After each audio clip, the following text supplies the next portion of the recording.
probity check pero fake address. In capitalization, hindi pasado. And then discover pa, high risk. All of these scenarios are already red flags for them not to operate. Bakit pa natin pinayagan mag-operate?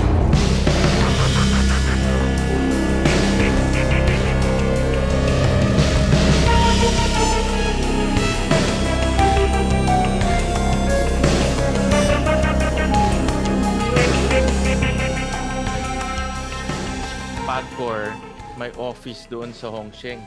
Meron kayong opisina doon, pero mangyayari pa rin to. Yung office namin po dun, we started it in November 9, 2023 because we consider Sun Yuan as a high-risk IGL. There's no such thing as provisional license. That's number one. Number two, by the time they applied, hindi siya pasok sa minimum qualification ninyo of capitalization. Correct, attorney? Yes, sir. Correct.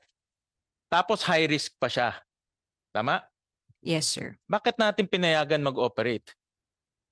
Actually, sir, when we gave po the provisional license, they are still undergoing vetting po or the probity check. Kasi po, diba, as we have explained But in the provisional license created problems. Dapat simple lang eh. Approve or disapprove. If you have the qualification, approve. Anong nangyari? Hindi sila qualified, binigyan natin ng provision. Nag-operate sila ngayon. Eh high risk pa.